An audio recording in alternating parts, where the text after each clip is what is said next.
the United Nations Agenda and the Climate Emergency.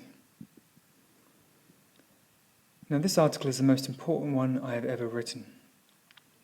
And by the time you finish listening to it, you'll probably be asking yourself, how on earth could the United Nations get away with this? And the good news is that they haven't, not yet. And so this is the purpose of this article, because darkness can only grow in the shadows, and when a bright light is shone upon it, it cannot continue.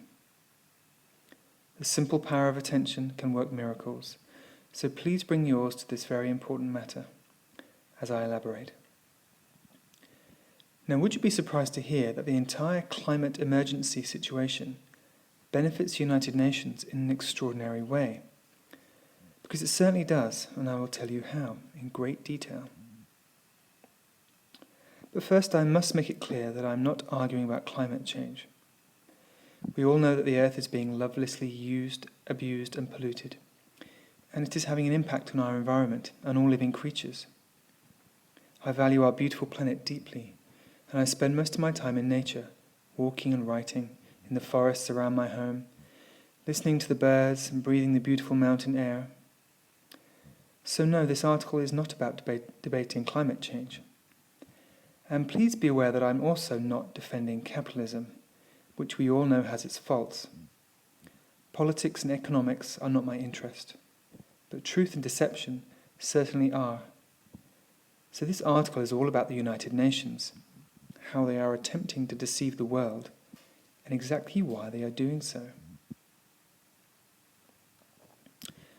So the United Nations is quite possibly the most corrupt organization on the planet, despite the altruistic image of itself it likes to promote. It was co-founded by a convicted communist spy, Alger Hiss, in 1945, and he helped to design their emblem, pictured in this video. Take a good look at it, and please keep it in mind as you read, as you listen to all that I've written. He co-authored the UN Charter with Soviet communist Andrei Vyshinsky, and as America's chief contributor to the UN's creation, Hiss appointed scores of like-minded communist sympathizers and world government advocates to UN posts. Since then, each of the UN's 10 Secretary-Generals has been a staunch socialist. Now, I'm not intending to criticize socialism here, but rather point out the strong political bias that exists within the UN. They are far from being politically neutral. In fact, extreme would be a better word, and I will explain why. In 1992, they announced a plan called Agenda 21, which morphed into Agenda 2030 in response to the widespread resistance they encountered surrounding its implementation. Agenda 2030 has been justifiably compared to a communist manifesto, which has been dressed up in fluffy and vague sustainability language that is designed to appeal to environmentally concerned people, which is pretty much all of us, who, due to the overwhelming amount of bleak environmental messages saturating the mainstream media, have become increasingly concerned about our environmental future.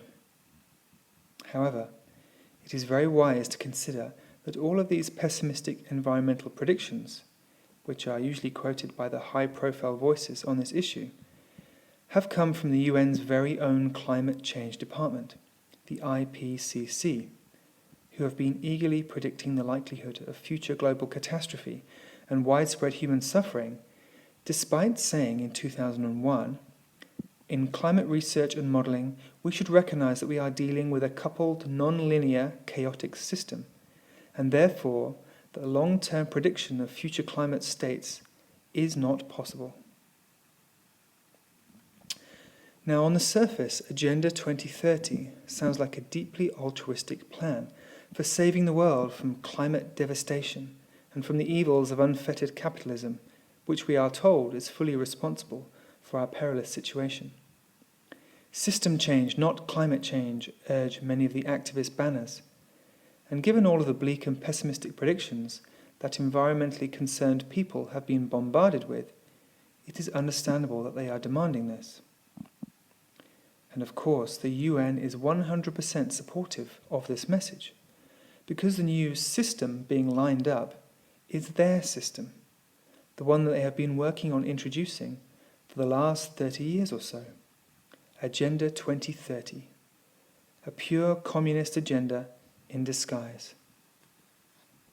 Now this may sound hard to believe, but once you start digging to find what the UN is really about and what their true motivations are, everything starts to make sense. The UN's Agenda 2030 for transforming the world, which are their words, lists 17 goals for sustainable development, which of course sounds lovely. These 17 goals are broken down into 169 targets, and the UN expect every one of their member nations, which is 193 countries in total, to implement them over the coming 10 years. In fact, each nation is legally obliged to do so, because in 2015, the Paris Agreement overruled the sovereignty of the member nations, and the UN now have the rule of international law. I quote from the UN website, "These powers are given to it by the UN Charter, which is considered an international treaty. As such, it is an instrument of international law, and UN member states are bound by it." So this means that the UN are now essentially the universal global governmental authority. This is centralized government, or a one world government, which is what the UN have been working towards for a very long time. Now consider this quote from Christiana Figueres, Executive Secretary of the UN Framework Convention on Climate Change, UNFCCC. She was speaking about the Paris Agreement, which was allegedly a climate agreement, in 2015. She said, "This is the first time in the history of mankind that we are setting ourselves the task of intentionally, within a defined period of time, changing the economic development model that has been reigning for at least 150 years, since the Industrial Revolution." She is obviously referring to capitalism. Now, the Paris Agreement was supposed to be a climate agreement, but she revealed what the UN's true agenda is: changing the economic development model. The UN have a deep incentive for generating and spreading anti-capitalist sentiment via the idea of a capitalism-created climate crisis, and most likely funding other organizations to do the same, because their plan is global communism and complete governmental control. I remind you to take another look at the Soviet and UN emblems pictured on your screen.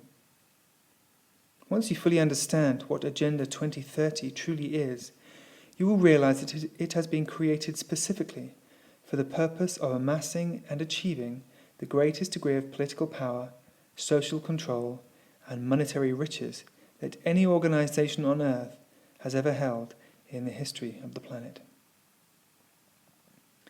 It is not capitalism that is responsible for most of our society's problems. It is corruption and greed. And to think that both will just vanish if we swap capitalism for socialism is naive, especially when you consider that it's the corrupt UN who want to replace our broken system for us with their own self-serving agenda. People often talk about the corrupt elites.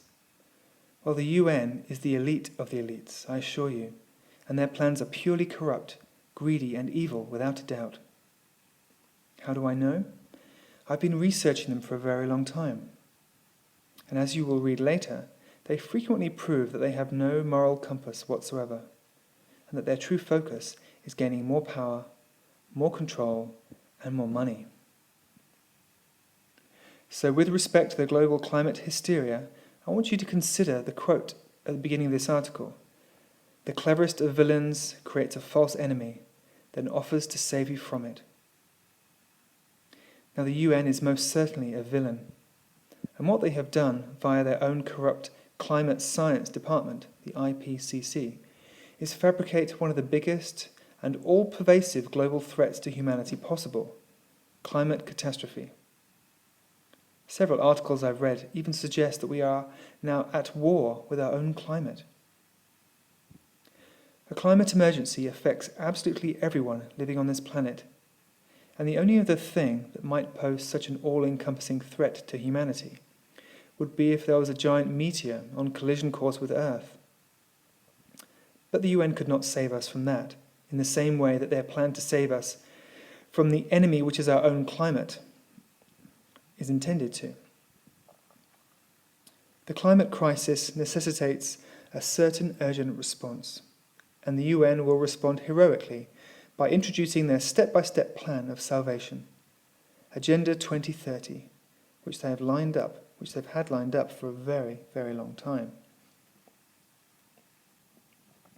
Through all of their widespread misinformation efforts, they have initiated the mass spreading of great fear, panic, and grief regarding potential future destruction and suffering, which has had the consequence of making people demand change urgently, system change.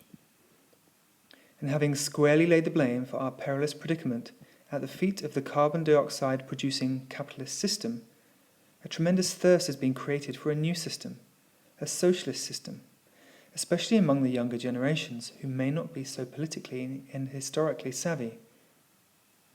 And in the process of doing all of this, the UN's climate department have succeeded in demonizing one of the most crucial gases for life on Earth, carbon dioxide, making people think that it is some kind of a toxic poison that is going to kill us all.